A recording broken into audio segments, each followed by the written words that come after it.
បាទសួស្តីអ្នកទាំងអស់គ្នាស្វាគមន៍មកកាន់ EP 13ដែលត្រូវនៅថ្ងៃទី12នៃការរៀន Bitcoin ក្នុងរយៈពេល21ថ្ងៃ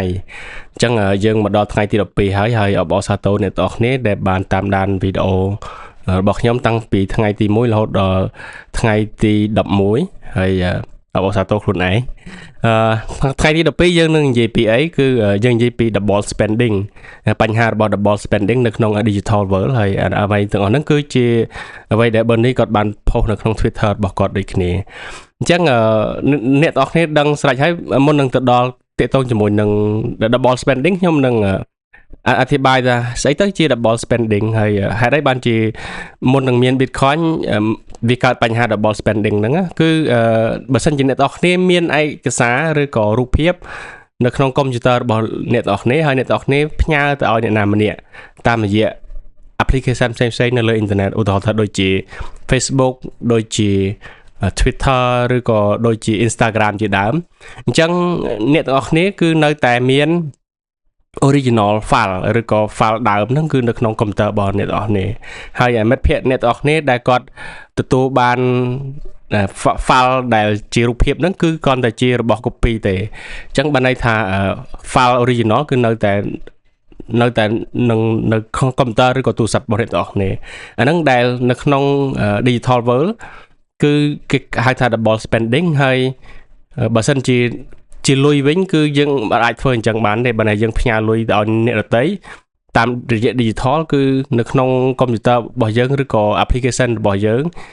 ទូរស័ព្ទផ្សេងៗដែលកត់ត្រាហ្នឹងគឺត្រូវតែបាត់លុយរបស់យើងអាហ្នឹងបានលុយហ្នឹងគឺអាចអនុវត្តបាននៅលើកុំព្យូទ័រអញ្ចឹងបានពីមុនមកឬក៏បច្ចុប្បន្នគឺគេត្រូវការទូកណ្ដាលឬក៏ central bank ឬក៏ស្ថាប័នហិរញ្ញវត្ថុផ្សេងៗដើម្បីធ្វើទូនាទីដើម្បី process គេហៅកត់ត្រា transaction ទាំងអស់ហ្នឹងអញ្ចឹង make sure ថាអត់មានការ double spending កើតឡើងប៉ុន្តែ Bitcoin គឺមកដោះស្រាយបញ្ហាហ្នឹងហើយបើសិនជាចូលទៅក្នុង white paper របស់ Bitcoin ខ្ញុំនឹង share screen គឺនៅក្នុង white paper របស់ Bitcoin ដែលសារ Toshi Nakamoto គាត់បានទៅសេហ្នឹងគឺ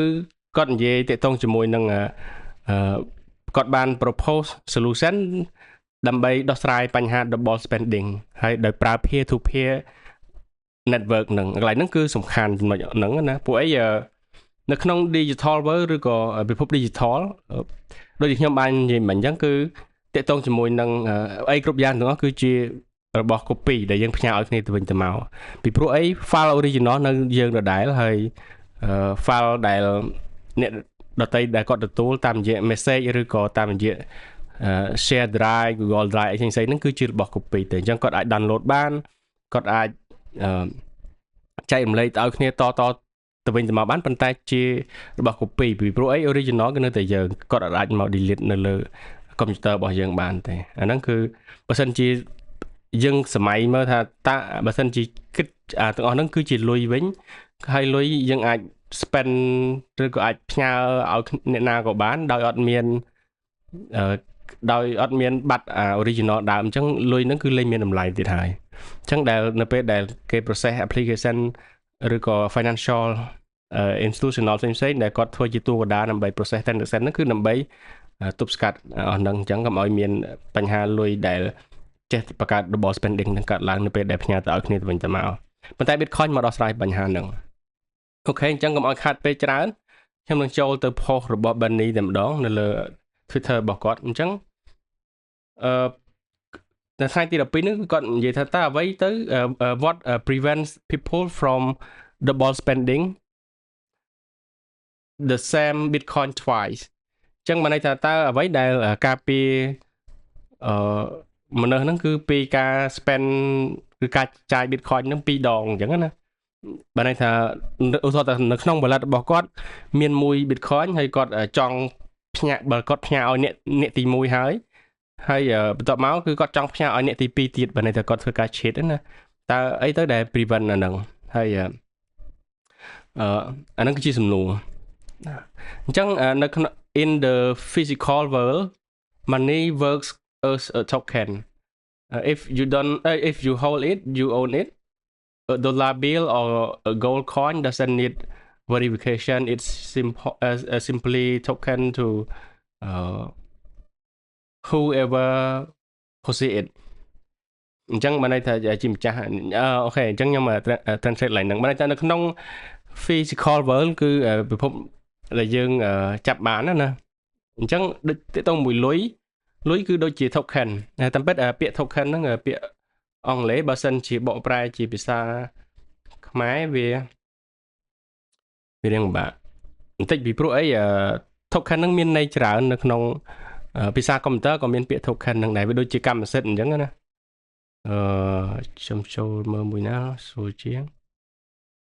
something that you do or something អញ្ចឹងវាអាចជារបស់ដែលអូខេខ្ញុំចូលក្នុង Wikipedia token វាមានន័យច្រើននៅក្នុងភាសាអង់គ្លេសបើសិនជាសិល្បៈ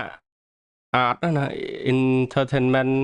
រឿងគឺពួក media entertainment ហ្នឹងការកម្សាន្តហើយនៅ media អញ្ចឹងវាដូចជាពួក game piece បានន័យថាពួករបស់ game អីឬក៏ស្អីដែលប្រើប្រាស់ក្នុង game អញ្ចឹងណាអញ្ចឹងអាហ្នឹងក៏គេហៅ token ដែរហើយនៅក្នុង computing អាហ្នឹងទាក់ទងជាមួយនឹង computer ណាខ្ញុំទាក់ទងជាមួយនឹង computing គឺក៏គេមានពាក្យ token ហ្នឹងដែរ token ប៉ុន្តែ token ដែលយើងដែលនៅក្នុង post របស់បាននេះគឺគេនិយាយអំពីtoken ដែលនៅក្នុង economy ឬក៏សេដ្ឋកិច្ចណាvoucher ពួក voucher ពួក gift card ដែលយើងអាចទៅ redeem ដើម្បីបានជាអីមកវិញហ្នឹងដែលមានតម្លៃហ្នឹងគឺជា token ដូចជាកាក់ដូចជាអីហ្នឹងក៏ជា token គេហៅ token ដែរអញ្ចឹង something បែបហ្នឹងcasino chip casino ហ្នឹងក៏គេហៅ token ហ្នឹងដែរឬក៏ check ឬក៏អីអញ្ចឹង token ដែលគាត់អធិប្បាយហ្នឹងគឺនៅក្នុងន័យហ្នឹងវា work of token ហ្នឹងគឺហើយបើសិនជាយើងកាន់វាគឺ you own it យើងនឹងជាម្ចាស់របស់វាណាវាលើកឧទាហរណ៍ដូចជា dollar bill กระดาษប្រាក់ដុល្លារឬក៏ gold coin កាក់មាសណាអញ្ចឹងយើងអត់ត្រូវការអ្នកណាមកបញ្ជាក់ថាអាហ្នឹងគឺវាជាកម្មសិទ្ធិរបស់អ្នកណាទេបើយើងកាន់ហើយគឺវាចាត់ទុកថាជារបស់យើងអាហ្នឹងនៅក្នុង physical world នៅក្នុងពិភពជាក់ស្ដែងក្នុងជីវិតរបស់យើងរាល់ថ្ងៃណាហើយអញ្ចឹងវាជាបានន័យថា it simply belong to whoever possess it អញ្ចឹងវាតាអ្នកណាអ្នកកាន់ហើយគឺជារបស់អ្នកហ្នឹងហើយគេលើកឡើងមកបែបហ្នឹងហើយវាជាការជាក់ស្ដែងគឺបែបហ្នឹងអញ្ចឹងណាអញ្ចឹងបាន the moment we move money into the digital world a problem arises digital file can be copied infinitely អញ្ចឹងអូខេខ្ញុំអានតទៀតសិន if digital money work the same way a case people could copy and spend the same money multiple times a problem known as double spending អូខេអញ្ចឹងកន្លែងនេះដែលអ្នកទាំងនេះត្រូវខ្ញុំព្រមទុញតិចអូខេទាក់ទងជាមួយនឹងបើសិនជារបស់ទាំងអស់ហ្នឹងមូទៅក្នុង digital world វិញណានៅក្នុងពិភព digital វិញអញ្ចឹងបញ្ហានឹងកើតឡើង file ដែលយើងប្រើប្រាស់រាល់ថ្ងៃហ្នឹង digital file ដូចពួករូបភាពពួក file Word Excel ឬក៏វីដេអូអីផ្សេងៗហ្នឹងគឺវាជារបស់ copy ឯង can be copy បានន័យថា original វានៅយើងហើយដល់ពេលយើងផ្ញើឲ្យអ្នកដទៃឲ្យមិត្តភ័ក្តិឲ្យទៅក្រុមការងាររបស់យើងគឺជារូបភាពឬក៏វីដេអូឬក៏ file ទាំងអស់ហ្នឹងគឺអ្នកដែលគាត់ទទួលបានជារបស់ copy ហើយ original វានៅលើយើងដែរអញ្ចឹងណាអញ្ចឹងបើសិនជាទាំងអស់ហ្នឹងវាទៅជា money វិញទៅជាលុយវិញហើយគឺធ្វើអញ្ចឹងណាវា copy បានអញ្ចឹងមនុស្សអាច copy ហើយនឹងផ្ញើលុយហ្នឹងទៅឲ្យឬក៏ចំណាយលុយហ្នឹងគឺទៅឲ្យអ្នកណាក៏បានហើយច្រើនដងបានទៀតឧទាហរណ៍មានកដាស់$100នៅក្នុង digital ហើយគាត់ copy ផ្ញើទៅឲ្យគេគ្រប់គ្នាអញ្ចឹងណាអញ្ចឹងអាហ្នឹងវាលេងខ្លាចទៅជាលុយកើតហើយវាកើតបញ្ហាហ្នឹងគឺហៅ double spending អញ្ចឹងណាអញ្ចឹងវាលេងខ្លាចជាទូនទីជាលុយទៀតហើយអញ្ចឹង the solution ដំណោះស្រាយគឺ ledger based money ពាក្យថា ledger ហ្នឹងវាជាខ្ញុំសើចទៅក្នុងនេះដល់ទៀតពាក្យអង់គ្លេសដែលគេប្រើគេហៅវាជាសភៅវាដូចលក្ខណៈជាសភៅឬក៏ collection ទាក់ទងជាមួយនឹងគណនីណា account which is counting transaction ទៅលើប្រតិបត្តិការហើយនឹង record អញ្ចឹងណាហើយវាដូចសភៅមួយដែលកត់ត្រាទៅលើ transaction ទាំងអស់ហើយទាក់ទងជាមួយនឹងរឿងគណនីរឿងអីហ្នឹង ledger ណាអธิบายឲ្យងាយស្រួលទៅអញ្ចឹងដូច credit ឬក៏ debit អីហ្នឹងអាហ្នឹងភាសាគណនីដូចគ្នាអញ្ចឹងពាក្យ ledger ហ្នឹងគឺតាមពិតនៅតាំងពីឆ្នាំ1825គេរកឃើញឆ្នាំ1800ដល់1831ហ្នឹងគឺ store ledger ហ្នឹងវាដូចជាសភៅបែបហ្នឹងហើយវាកត់ត្រាប្រតិបត្តិការផ្សេងអញ្ចឹងណាគេប្រើពាក្យ ledger ហ្នឹងអញ្ចឹងគឺជានិយាយសួរស្ដាប់វាដូចជាសភៅដែលកត់ត្រារឿងគណនីអញ្ចឹងវា record ទៅលើ sale ledger purchase ledger ការទិញណាការលក់ការទិញអីចឹងទៅបើសិនជានៅក្នុងគណនីវាមានលុយ debit ឬក៏ credit អញ្ចឹងពាក្យ ledger ហ្នឹងគឺកន្លែងហ្នឹងអញ្ចឹង ledger based money អញ្ចឹងto prevent double spending digital money require a ledger record that track ownership and ensure transactions are valid throughout history. Money has worked in it two way អញ្ចឹងដើម្បីទប់ស្កាត់double spending ហ្នឹងគឺការ copy លុយទៅឲ្យគ្នាទៅវិញទៅមកដោយការ copy ដូចយើង copy file ទៅឲ្យគ្នាណាអញ្ចឹងលុយគឺគេមិនធ្វើបែបអាចធ្វើបែបហ្នឹងបានទេបើធ្វើបែបហ្នឹងបាននៅក្នុង digital world គឺអ្នកណាក៏មានលុយចាយដែរអញ្ចឹងdigital money លុយ digital ហ្នឹងគឺត្រូវការ ledger ហ្នឹងបានតែកំណត់សភៅកត់ត្រាវាអាចជា computer ឬក៏អីអញ្ចឹងណាឬក៏ file ទិន្នន័យ database អីផ្សេងៗអញ្ចឹងហើយសម្រាប់ record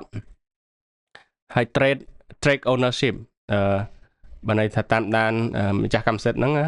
ហើយ ensure ហើយត្រូវច្បាស់ថា transaction ហ្នឹងគឺប្រតិបត្តិការហ្នឹងគឺវាត្រឹមត្រូវកន្លែងហ្នឹងហើយអាហ្នឹងគឺទាក់ទងជាមួយនឹងប្រវត្តិរបស់ប្រវត្តិឬក៏លុយហ្នឹង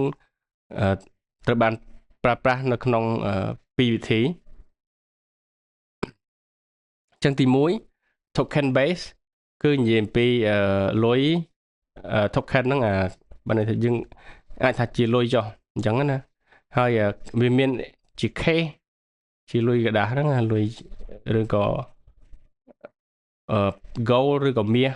ឬក៏ physical money លុយ physical អាចជាកាក់ជាអីអញ្ចឹងណាហើយ ownership is determined by possession ម្ចាស់កម្មសិទ្ធិត្រូវបានកំណត់តាមរយៈ possession ខ្ញុំភ្លេចពាក្យហ្នឹង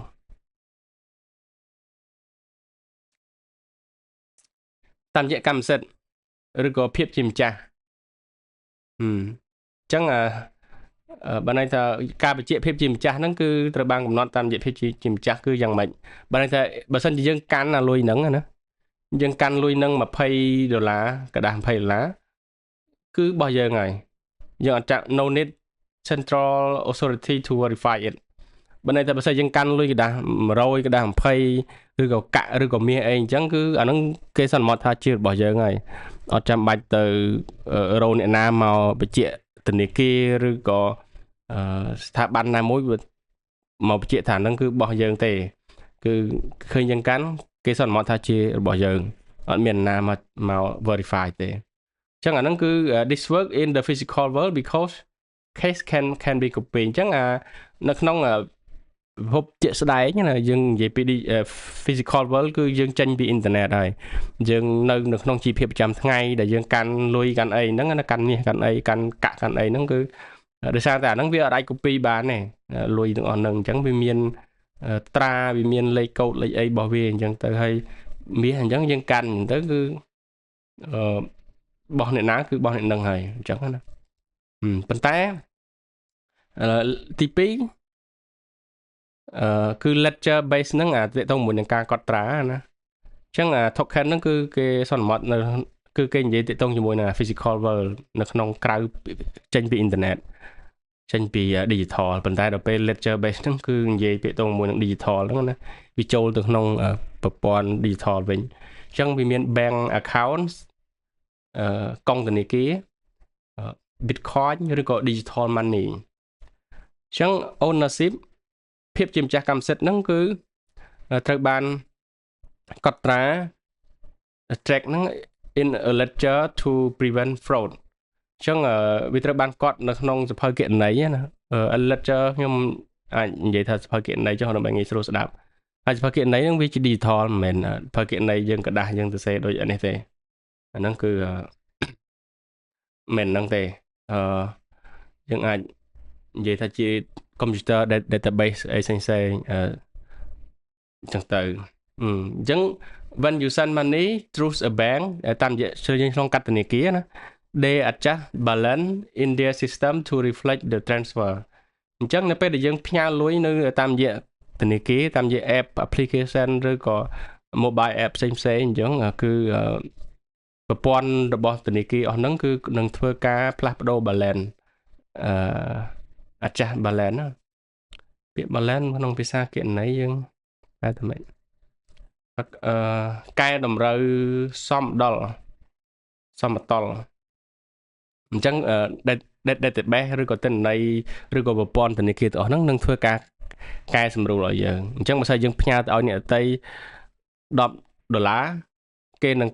កត់ត្រាដកចេញពីកង់របស់យើង$10ប៉ុន្តែដោយ system ដោយប្រព័ន្ធឬក៏យើងមានគេផ្ញើឲ្យយើងអញ្ចឹងគេនឹងកត់ចូលអញ្ចឹងទៅអាហ្នឹងគឺគេចង់និយាយបែបហ្នឹងអញ្ចឹងអាហ្នឹងគឺជារូបភាពដែលគាត់ដាក់ token vs ledger token ហ្នឹងក្នុង digital world ក្នុង real world ក្នុង physical world ណាដូចកាក់ដូចក្តារអីហ្នឹងអញ្ចឹង in the physical world token like gold and cash represent value directly អញ្ចឹងនៅក្នុងពិភពphysical នៅក្នុងពិភពជាក់ស្ដែងពិភពពិតរបស់យើងរងថ្ងៃហ្នឹងគឺកាក់ token ដូចជាមាសឬក៏กระดาษប្រាក់អីហ្នឹងគឺបានន័យថាបញ្ជាក់ពី value តម្លៃដោយត្រង់តែម្ដងអញ្ចឹងអ្នកណាកាន់គឺបោះអ្នកហ្នឹងហើយអញ្ចឹងណាកាន់กระดาษ$20គឺ$20កាន់กระดาษ$100គឺ$100កាន់មាស1ជីគឺ1ជីកាន់មាស1តលឹងគឺ1តលឹងហើយបោះអ្នកហ្នឹងទៅប៉ុន្តែ if you hold ថ្ងៃហ្នឹងគឺក្នុងករណីយើងកាន់វាណា if you hold them you own them យើងជាម្ចាស់វាប៉ុន្តែនៅក្នុង digital world នៅក្នុងពិភព digital វិញគឺ value តម្លៃហ្នឹងគឺ track តាមដានតាមរយៈ ledger តាមរយៈប្រព័ន្ធសភៅគណនេយ្យហ្នឹងហើយដែល record debit and credit នៅក្នុងភាសាគណនេយ្យ debit ហ្នឹងគឺជាការដាក់លុយចូលអញ្ចឹងទៅ credit គឺជាការដកគឺជាការមានបំណុលហើយនឹងខ្ញុំមិនសូវប្រកែរឿងភាសាគណនេយ្យចាំសើចពេលក្រោយ to ensure that accurate balance and preventable spending អូខេ debit នេះដកអញ្ចឹងឧទាហរណ៍តែអាហ្នឹងគឺជាតារាងនេះប្រៀបដូចជា ledger មួយអញ្ចឹងណាសភៅគណនេយ្យមួយហើយនៅថ្ងៃ 10 Jan ឈ្មោះ Mark គាត់ debit គាត់បានដកលុយ$12ប៉ុន្តែនៅពេលថ្ងៃទី10 Jan ដូចគ្នា Jam គាត់ debit គាត់ credit លុយ$12អញ្ចឹងគេដាក់លុយចូលក្នុងកង់របស់គាត់$12ឬគាត់ដាក់ខ្លួនឯងអីចឹងទៅអញ្ចឹងអាពាក្យហ្នឹងគេ credit អញ្ចឹង debit ដក credit បូកអាហ្នឹងជាការកត់ត្រា history កត់ត្រាទៅលើប្រតិបត្តិការឬក៏ប្រព័ន្ធ transaction អញ្ចឹងណាដល់ថ្ងៃទី12 February ថ្ងៃទី12កុម្ភៈ Hannah debit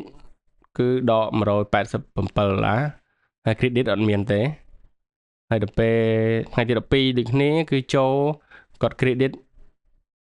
គឺដាក់លុយចូល$187ចឹងទៅអានោះគឺជាការ record history ទាក់ទងមួយនឹងប្រវត្តិប្រតិបត្តិការអីផ្សេងៗនៅក្នុង ledger ហ្នឹងឬក៏សភៅបញ្ជី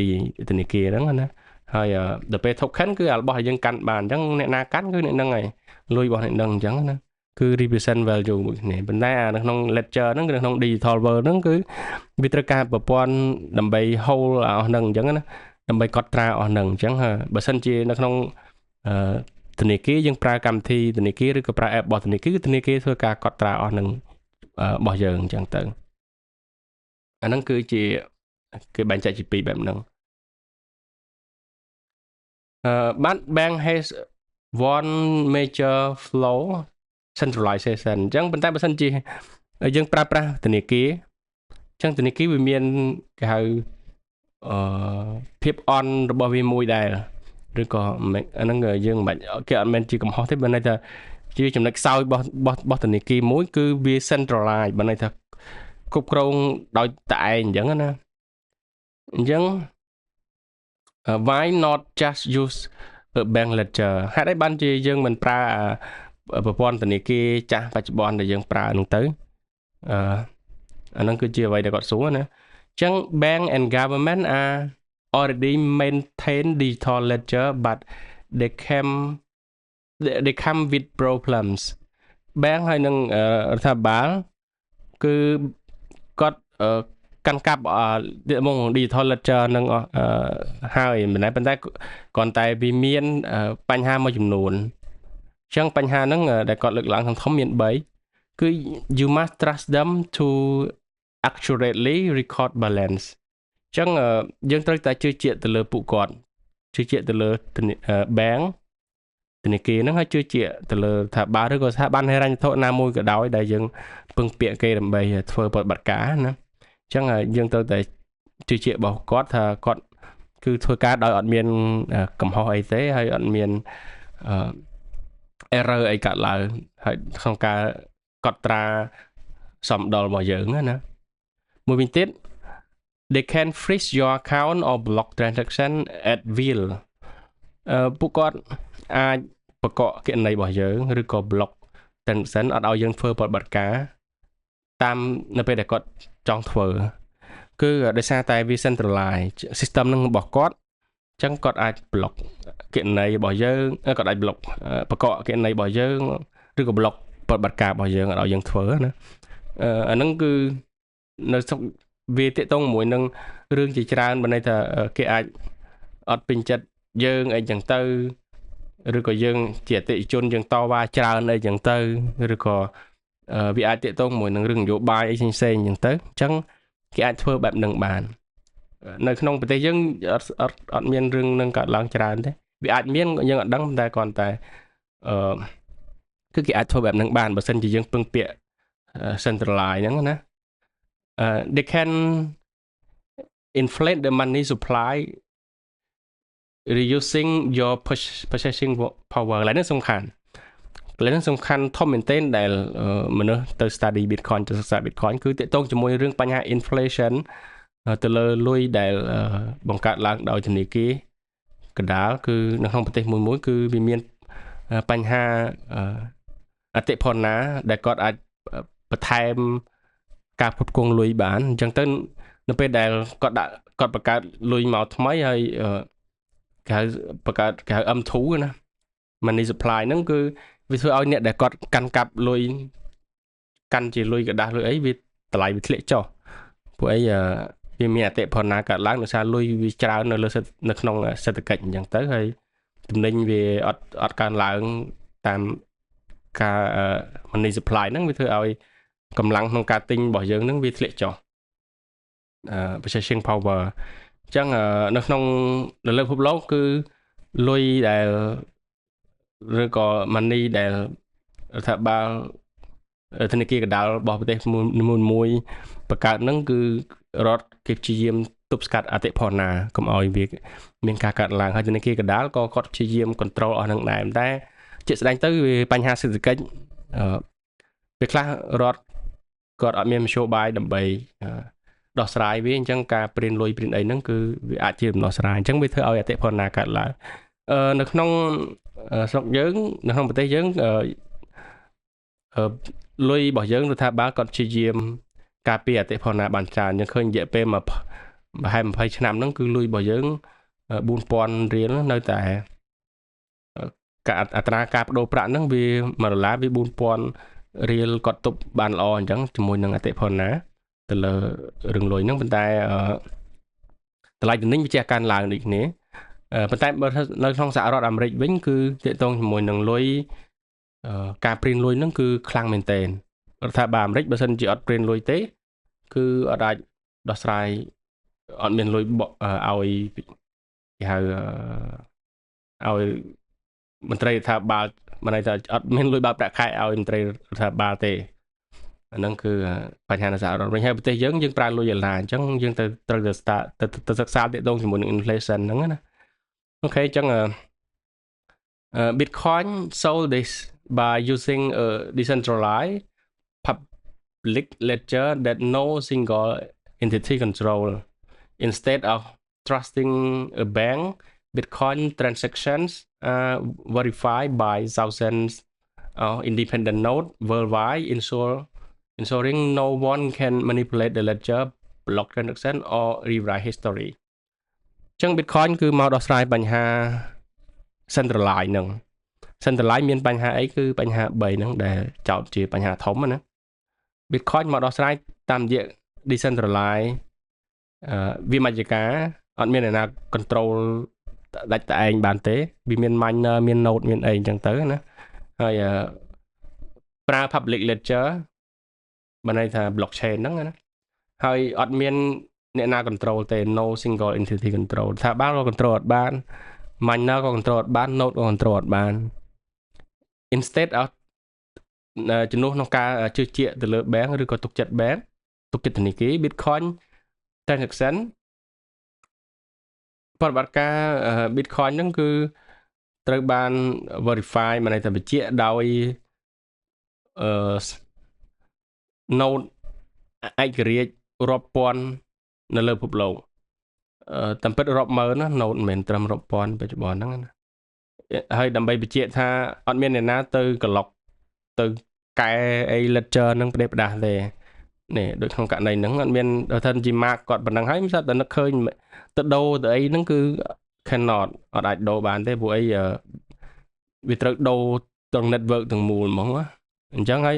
block transaction ហ្នឹងគឺ block ប្រតិបត្តិការបិទប្រតិបត្តិការយើងមិនឲ្យធ្វើមិនឲ្យ wave Bitcoin ហ្នឹងក៏អត់មានអ្នកណាធ្វើបានដែរអ្នកណាចង់ទៅធ្វើគឺធ្វើទៅឲ្យតែមាន Bitcoin ឬចង់ទទួល Bitcoin ក៏បានអញ្ចឹងណាអញ្ចឹងបែបហ្នឹងហើយចង់ទៅកែប្រវត្តិក្នុងការធ្វើប្រតិបត្តិការហ្នឹងក៏អត់បានដែរថា mark គាត់នៅក្នុង debit របស់គាត់ដកលុយចេញ$12ស្រាប់តែចង់ credit មកវិញ$12ដើម្បីឲ្យស្មើនឹងតម្លៃលុយរបស់ដើមរបស់គាត់មិនដែលឧទាហរណ៍ថា12 Bitcoin ចុះណាយើងលើកឧទាហរណ៍ជា Bitcoin ចឹង12 Bitcoin ស្រាប់តែនឹកឃើញចង់ដាក់ credit មកវិញ12 Bitcoin អាហ្នឹងដក12អញ្ចឹងមិនដូចជាវេលុយចេញទៅបាត់12អញ្ចឹងហើយចង់ដាក់មកវិញ12 Bitcoin មកវិញធ្វើអត់បានទេអាហ្នឹងជាការ rewrite history ហ្នឹងគឺត្រូវការកម្លាំង computing mining hash rate ហ្នឹងខ្ពស់ជាង network ទាំងអស់នៅលើពិភពលោកហ្នឹងគឺ51%ហើយគឺអាចធ្វើទៅបានតែត្រូវ invest ច្រើនហើយគ្រាន់តែមកកែ transaction តិចតួចហ្នឹងអញ្ចឹងវាខាតធ្វើអត់បានហ្មងអញ្ចឹងណា How does Bitcoin ledger work ទាក់ទងជាមួយនឹង ledger input output ទាក់ទងមួយការ debit credit ណា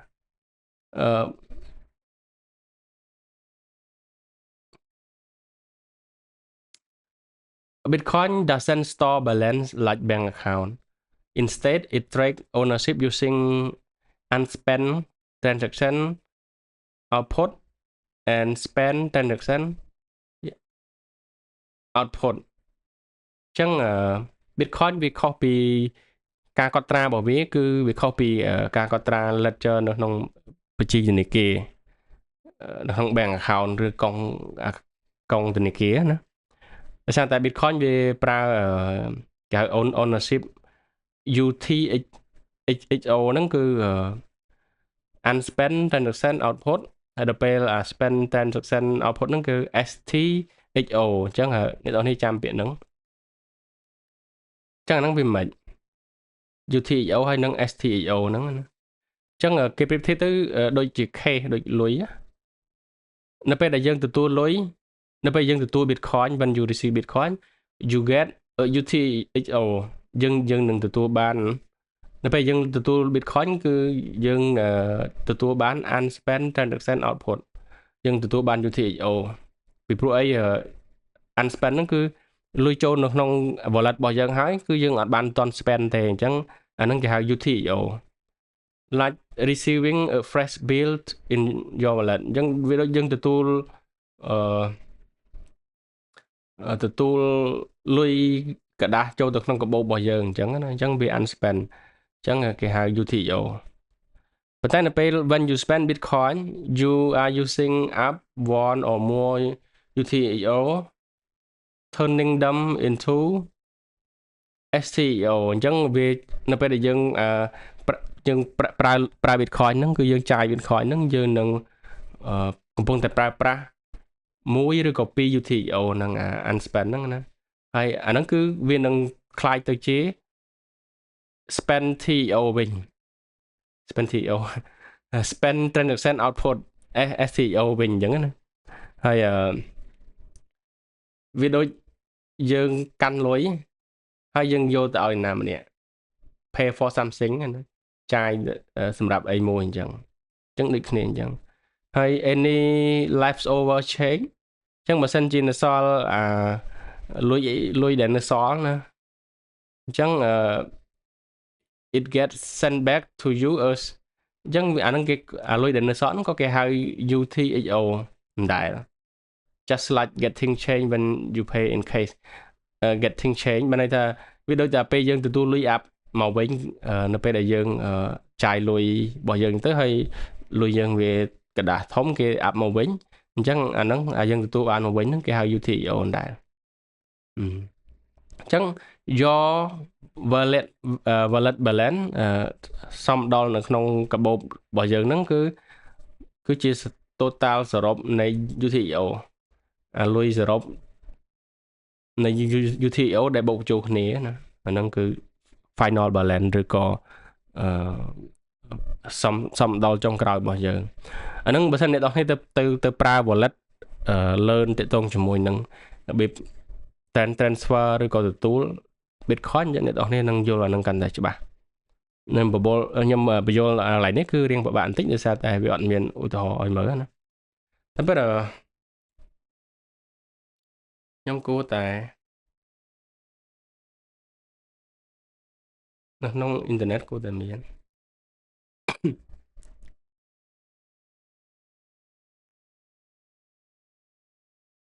យ៉ា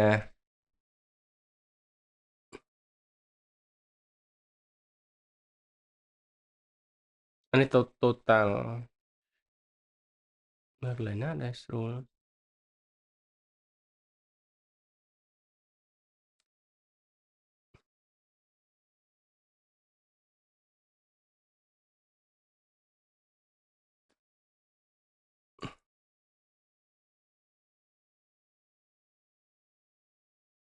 STXO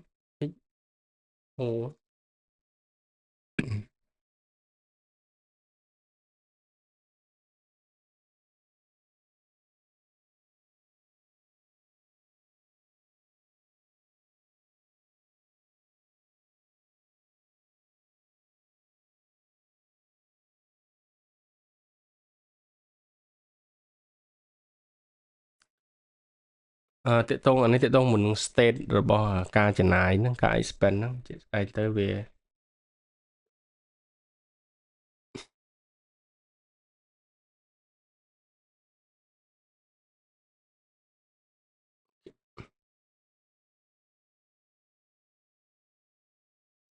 អានេះខ្ញុំនឹងបញ្យល់នៅក្នុងវីដេអូក្រោយល្អជាងមកខាត់ពេលណាអូខេ ចឹងនិយាយតទៅទៀត since spend UTO now STO can be reused គឺបើសិនតើតមួយនឹងការចាយ UTO ហ្នឹងគឺវាទៅជា STO ហើយអត់អាចធ្វើម្ដងទៀតបានទេ Bitcoin ensure every transaction is final and eliminate double spending អញ្ចឹង Bitcoin គឺច្បាស់ថាគ្រប់ transaction ទាំងអស់គឺវាចង់វា final វាបានបញ្ចប់ចុងក្រោយហើយទប់ស្កាត់ double spending ណា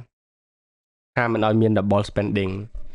once Bitcoin is transferred it record on public ledger and ownership is updated permanently អញ្ចឹងបើសិនជា Bitcoin ត្រូវបានផ្ញើទៅហើយផ្ញើចេញទៅហើយគឺវាបានកត់ត្រានៅក្នុង public ledger នៅក្នុង blockchain ហ្នឹងណា public ledger ហ្នឹងហើយ ownership ម្ចាស់កម្មសិទ្ធិគឺត្រូវបានupdate ធ្វើបច្ចុប្បន្នភាពជាអចិន្ត្រៃយ៍ឡើងហ្នឹងអូខេចឹង by using distributed ledger Bitcoin ensure that every transaction is verifiable irreversible and resistant to fraud without relying on central bank or government ចឹងតាមរយៈការប្រើប្រាស់ distributed ledger នឹងសភៅកត់ត្រាហ្នឹងប៉ុន្តែវាសភៅកត់ត្រា distributed ហ្នឹងគឺវាបានចែកចាយទៅលើ node រាប់ម៉ឺន node អញ្ចឹងណាអញ្ចឹងអ្នកណាក៏ឃើញប្រតិបត្តិការអស់ហ្នឹងដែរ ledger ការកត់ត្រាទាំងអស់ហ្នឹងអញ្ចឹងណាហើយអញ្ចឹងគេហៅតាមរយៈ blockchain ហ្នឹងណាអញ្ចឹង Bitcoin ច្បាស់ថាគ្រប់ transaction ទាំងអស់គឺ verifiable មិនតែបញ្ជាក់ថាមានប្រតិបត្តិការនឹងកើតឡើងមែន in reversible ហ្នឹងគឺអត់អាចកែឡើងវិញបានទេតែធ្វើហើយគឺធ្វើផ្ញើចេញហើយគឺផ្ញើអញ្ចឹងអត់អង្គុយសុកនឹកឃើញចង់បានមកវិញទៅកែ transaction ហ្នឹងគឺធ្វើអត់បានទេហើយវាទប់ស្កាត់ fraud នឹងការបោកប្រាស់ណាការ cheat ការអីហ្នឹង resistant ហ្នឹងហើយអត់ចាំបាច់ទៅពឹង central bank ធនាគារកណ្ដាលឬក៏រដ្ឋាភិបាលទេប្រព័ន្ធហ្នឹងគឺពឹងវា P2P តាមរយៈmechanism របស់ការ mining អីហ្នឹងណាអញ្ចឹងអាហ្នឹងគឺ Bitcoin ដែលធ្វើបាន which bring up the question how do you prove that you actually own your Bitcoin and that is for tomorrow ចានេះគឺនៅក្នុងថ្ងៃទី13តើយើងអាចបញ្ជាក់បានថាតើយើងពិតជាម្ចាស់កម្មសិទ្ធិ Bitcoin នឹងដោយវិធីណាអញ្ចឹងណាអូខេអញ្ចឹងនៅក្នុងថ្ងៃទី12គឺមានតែប៉ុណ្ណឹងទាក់ទងជាមួយនឹងការ prevent double spending ហ្នឹងអញ្ចឹងអ្នកនរគ្នាបានដឹងហើយទាក់ទងជាមួយនឹង ledger based money វាចែកចេញជាពីរមាន token base គឺយើងគេប្រៀបធៀបទាក់ទងជាមួយនឹងលុយឬក៏មាសឬក៏ស្អីក៏ដោយនៅក្នុង physical money លុយដែលយើងកាន់បានណាអញ្ចឹង ownership គឺតាមរយៈអ្នកណាកាន់គឺអ្នកនឹងជាម្ចាស់ហើយអញ្ចឹងគេចាត់ទុកថាអញ្ចឹងណាហើយប៉ុន្តែដល់ពេលរបស់ហ្នឹងវាចូលទៅក្នុង digital world វិញនៅក្នុងពិភព digital វិញគឺគេប្រើ ledger base ដែលមានការកត់ត្រាជាបញ្ជីធនាគារអីអញ្ចឹងណាអញ្ចឹងមាន bank account កងធនាគារឬក៏ Bitcoin ឬក៏ digital money ដូចជា Wise ដូចជាគណនី Wise គណនី PayPal អីជាដើមហ្នឹងណាអញ្ចឹង ownership គឺត្រូវបានប្រើដោយ ledger ត្រូវបានកត់ត្រាឬតាមដានដោយ ledger ដែលការពារការបោកប្រាស់ឬក៏ fraud ហ្នឹងណាហើយអាហ្នឹងគឺសម្រាប់ digital world ក៏ប៉ុន្តែដោយសារតែយើងត្រូវការពឹងពាក្យទូកណ្ដាល central bank ហ្នឹងឬក៏ financial institutional ណាមួយស្ថាប័នហិរញ្ញវត្ថុណាមួយទូកណ្ដាលឬក៏អាជ្ញាធរកណ្ដាលហ្នឹងមានបញ្ហាមួយចំនួនដែលយើងត្រូវជឿជាក់ ស្ថាប័នទាំងអស់ហ្នឹងជាធនាគារគាត់អាច block ឬក៏បកកគណនីរបស់យើងបានឬក៏មិនឲ្យយើងធ្វើប្រតិបត្តិការហើយគាត់អាចបន្ថែមលុយនៅក្នុង system នៅក្នុងប្រព័ន្ធបានហើយធ្វើឲ្យកម្លាំងអំណាចនៃការទិញរបស់យើងនឹងធ្លាក់ចុះខ្សោយបានន័យថា inflation ណាយើងមានលុយដដែលប៉ុន្តែយើងទិញរបស់បានតិចជាងមុនអញ្ចឹង purchasing power ហ្នឹងតែ Bitcoin មកដោះស្រាយបញ្ហាហ្នឹងតាមរយៈ public ledger blockchain ហ្នឹងហើយអត់មានអ្នក control ទេអត់អាចយើងអត់ចាំបាច់ជឿជាក់ទៅលើ bank អីទេហើយ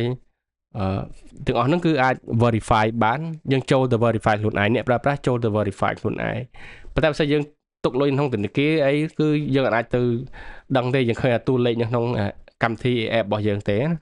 តែនៅក្នុង blockchain គឺយើងឃើញយើងទៅបញ្ជាក់បានទាំងអស់ហើយយើងចង់ run node run ដោយខ្លួនឯងបានហើយអញ្ចឹង Bitcoin Ledger គឺប្រើពីរហ្នឹងគឺ UTXO ហើយនិង STO ហើយ UTXO ហ្នឹងគឺយើងអត់តន់ spend ណាអត់តន់បានចាយហ្នឹង STO គឺយើងបានចាយហើយប៉ុន្តែវានឹងសរុបគ្នាគឺយក UTXO ទាំងអស់យកមកបូកចូលគ្នាហើយទាំងអស់ហ្នឹងគឺអាចទៅកែបានទេអញ្ចឹងបាននៅក្នុង digital នៅក្នុងពិភព Bitcoin គឺគេហៅថាយើងត្រូវជឿជាក់លើខ្លួនឯងបើយើងផ្ញើលុយទៅឲ្យអ្នកណាខុស address ខុសអីគឺអត់មានអ្នកណាមកយកឲ្យយើងវិញបានទេអត់មានណាទៅ reverse បានទេអញ្ចឹងណាហើយនេះគេហៅ irreversible ណាគឺអាចទៅកែផ្ញើខុសទៅសុំ request ប្រព័ន្ធ blockchain របស់ Bitcoin ឬក៏ request miner ឲ្យមកកែ transaction ហ្នឹងគឺធ្វើអត់បានដូចធនាគារដូចអីទេអញ្ចឹងខុសគ្នាអូខេអញ្ចឹងសង្ឃឹមថាអ្នកទាំងអស់គ្នាយល់ទាក់ទងជាមួយនឹងចំណុចនេះហើយកន្លែងនេះគឺវាទាក់ទងជាមួយនឹងអ្វីដែលSatoshi គាត់បាន propose នៅក្នុង solution របស់គាត់ហ្នឹងគេហៅ double spending problem ណាបញ្ហារបស់ double spending អូខេបាយអ្នកទាំងអស់គ្នាជួបគ្នានៅក្នុង EP ក្រោយដែលត្រូវថ្ងៃទី13